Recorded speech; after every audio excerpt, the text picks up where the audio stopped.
Person कहीं ना कहीं बचत तो करना चाहता है, मगर बचत के सही तरीके ना पता होने के कारण वो लाइफ में आगे नहीं बढ़ पाता, उस बचत को पूरी तरीके से नहीं कर पाता। अगर आप इस चैनल पर नए आए हैं तो चैनल को अभी सब्सक्राइब कर लीजिए, बेल आइकन को हिट कर दीजिए, जिससे कि ऐसी नॉलेजेबल वीडियो आप बिल्कुल भी मिस ना करें, क्योंकि आपका साथ ज़रूरी है। देखिए, आज के टाइम पर हर कोई पर्सन बचत करना चाहता है, क्योंकि आज के टाइम पर सेविंग करना बहुत ज़रूरी हो गया है अपने आने वाले कल के लिए, अपने सिक्योरमेंट के लिए, अपने रिटायरमेंट के लिए, कहीं ना कहीं अपने बच्चों के लिए हम सेविंग करना चाहते हैं। आज के समय में अगर आप सेविंग करना चाहते हैं ना, तो मल्टीपल तरीके हैं, मगर लोग कर नहीं पाते। आज हम उन्हीं तरीकों पर बात करेंगे। अगर आपने इनमें से 2 भी अपना लिए तो आप 1000 रुपये की सेविंग कर है ना, आराम से 20 से 30 लाख रुपए बचा लेंगे। और हो सकता है कि अगर सही से करा उसको और तो 50 लाख रुपए तक बना सकते हैं। समझाती हूँ थोड़ा सा और डेप्थ में।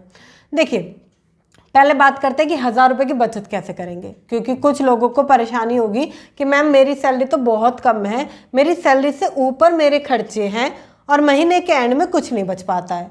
कई बार तो मैडम मैं उधार पर पैसा लेता हूँ। बहुत सारे लोग मुझे बोलते हैं कि मैम मुझे उधार पर पैसा लेना पड़ता है महीने के एंड में, क्योंकि सैलरी यहाँ है, खर्चे यहाँ हैं। तो सैलरी जब आती है तो पता नहीं कहाँ चली जाती है, क्योंकि खर्चे वहीं रह जाते हैं।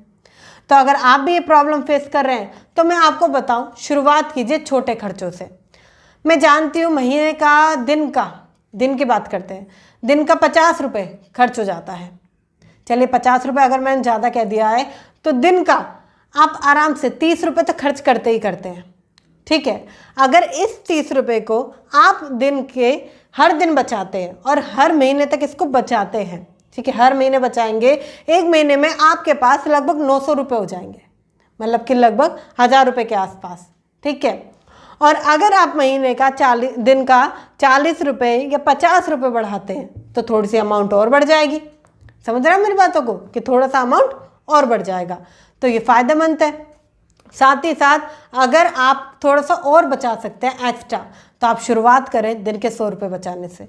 एक गुल्लक लाएं, प्यारी सी गुल्लक लाएं, एक पिगी बैंक, उसमें आप 100 रुपये छोटा छोटा करके डालना शुरू करें, जिससे कि बहुत ज़्यादा वो उसमें आ जाए। जब आप उसे फोड़ोगे और पैसा निकालोगे तो बहुत अच्छी अमाउंट आपके पास होगी।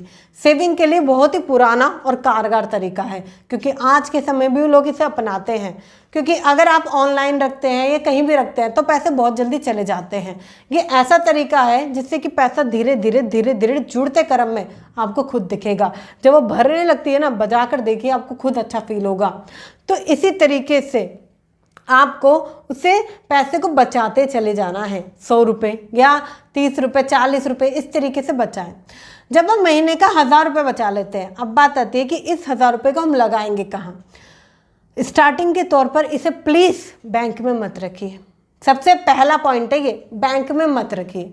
बहुत सारे लोग बैंक में रखते हैं अपने पैसों को, वहाँ पर 2%, 3% तक का ही ब्याज मिलता है। पैसा ऑलरेडी बर्बाद हो रहा है। ये समझिए आप पैसों में आग लगा रहे हैं, बचा नहीं रहे हैं, पैसे को बर्बाद कर रहे हैं। अगर पैसों को बर्बाद ही करना है तो ऐसे ही कर दो, है ना। बैंक में रख के क्यों बर्बाद करना है भाई, ट्रांजेक्शन लगती है, सारी चीज़ें होती हैं, क्यों करना है। इस बात को समझो कि आज ही सही बैंक में मत रखो। सबसे पहली जो आपकी सेविंग में आती है वो आती है पोस्ट ऑफिस स्कीम। ये पोस्ट ऑफिस जो बैंकिंग स्कीम होती है वो बहुत सेफ होती है और मात्र 1000 रुपये से शुरू हो जाती है। ठीक है, इसमें जो आपको इंटरेस्ट मिलता है वो 7 पॉइंट तक देखने को आपको मिलता है, 7.1% या 7% तक मिलता है। मतलब कि अगर मैं सरकार के द्वारा चलूँ तो आपकी महंगाई अगर इधर है, इन्फ्लेशन इधर है और हमारा ये पोस्ट ऑफिस का इधर है, तो ये दोनों सेम ही रहेंगे, मतलब कि पैसा बचेगा। यहाँ हम बचाने की बात कर रहे हैं, इन्वेस्टमेंट की बात नहीं कर रहे, क्योंकि इन्वेस्टमेंट में अलग तरीके हैं। उसके ऊपर मैंने डेप्थ में वीडियो बनाई है, अगर आपको वीडियो सर्च करनी है तो सर्च कर सकते हैं 5 मिनट इन्वेस्टमेंट आयशा जैन। अगर आप सर्च करेंगे तो आपको मिल जाएगा 5 मिनट इन्वेस्टमेंट आयशा जैन, आपको देखने को वीडियो मिल जाएगी। आप देख सकते हैं, आई बटन पे भी आपको मिल जाएगी। ठीक है, डिस्क्रिप्शन में भी लिंक मिल जाएगा, वहाँ पर मैंने आपको पूरा इन्वेस्टमेंट, पूरा निवेश अच्छे से बताया है। बट यहाँ पर हम बात कर रहे हैं बचत की, सेविंग की। जिन लोगों की सेविंग नहीं हो पाती, जिनको सेविंग की हैबिट नहीं है, या थोड़ा थोड़ा वो पैसा बचा कर देखना चाहते हैं, उसको बाद में इन्वेस्ट करेंगे, यहाँ पर हम उस चीज़ की बात कर रहे हैं। सबसे पहला पॉइंट, आप पोस्ट ऑफिस स्कीम में जा सकते हैं। यहाँ पर आपको अच्छा ब्याज देखने को मिलता है, पैसा आपका बढ़ते हुए क्रम में मिलता है, बैंक से आपको थोड़ा सा ज़्यादा मिलता है और ये सेफ होते हैं। बहुत सारे लोग इसी के ही जरिए जाते हैं। अगर मैं बताऊं बैंक में या पोस्ट ऑफिस में, तो पोस्ट ऑफिस में आपको जाना चाहिए बैंक के ज़रिए, मतलब कि बैंक को हटाकर आपको पोस्ट ऑफिस में जाना चाहिए। दूसरा अहम पॉइंट है, आप कभी भी घर में पैसा ना रखें। मेरी बात को समझिए, घर में पैसा बिल्कुल मत रखिए। अगर आप घर में पैसा रखते हैं तो घर में पैसा बहुत जल्दी खर्च हो जाता है। कैसे? थोड़ा पैसा निकाल लिया, ठीक है, आपका पैसा कहीं रखा है, थोड़ा निकाल लिया, थोड़ा सा और 100 रुपये चाहिए, 50 रुपये चाहिए, 500 रुपये चाहिए, 1000 रुपये चाहिए। ऐसा कर करके जब आप पैसा निकालते चले जाते हैं, बार बार पैसा खत्म हो जाता है आपका, क्योंकि हर बार आप पैसा निकाल रहे हैं तो पैसा खत्म हो जाएगा आपका। घर में पैसा मत रखिए, समझिए मेरी बात को। दूसरा बहुत अहम पॉइंट है, पैसा घर में बिल्कुल मत रखिए। अगर आप पैसा घर में रखते हैं तो वो खत्म हो जाता है।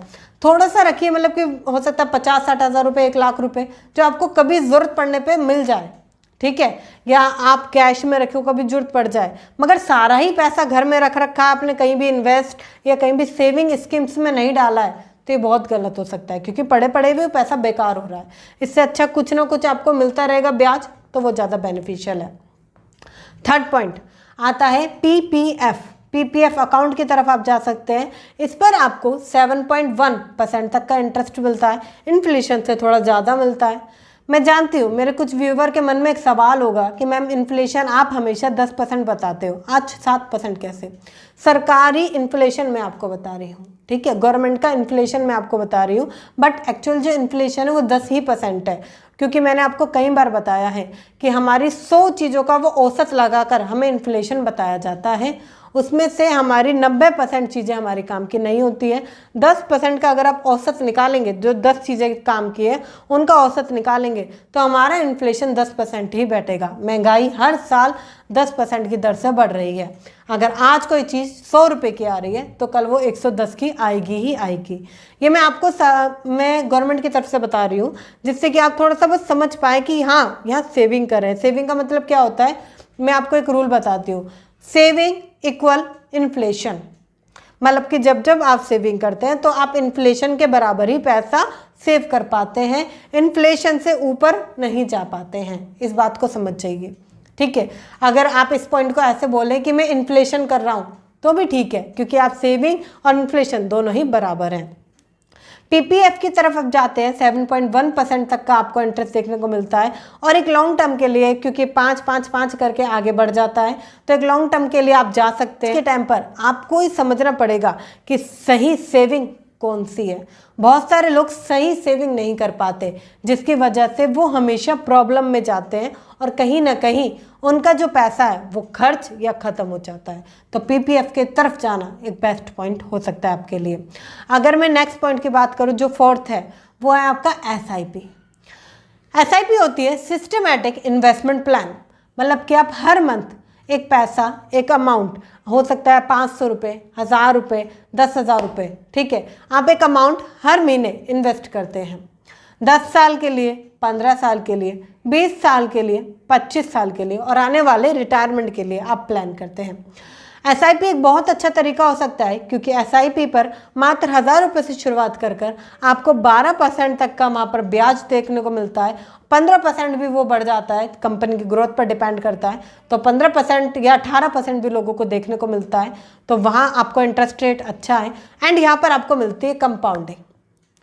कंपाउंडिंग मस्ट होती है किसी भी इन्वेस्टमेंट में। जब आप जाते हैं, आप देखिए आपको इंटरेस्ट किस तरीके से मिल रहा है, कंपाउंडिंग मिल रहा है या सिंपल मिल रहा है, क्योंकि कंपाउंडिंग में पैसा मल्टीप्लाई होता है, सिंपल में आपको नॉर्मली मिलता है। तो आपको देखने और समझने की जरूरत है कि पैसा आपका मल्टीप्लाई हो रहा है या नहीं, क्योंकि अगर आपका पैसा मल्टीप्लाई नहीं हो रहा तो पैसा आपका कभी भी बढ़ेगा नहीं।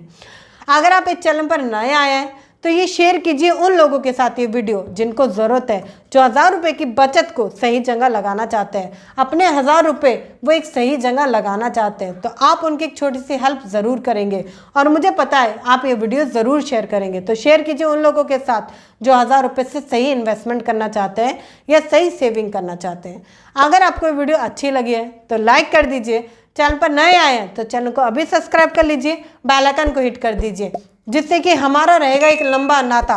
और फिर मिलेंगे किसी शानदार टॉपिक के साथ। तब तक के लिए थैंक यू सो मच।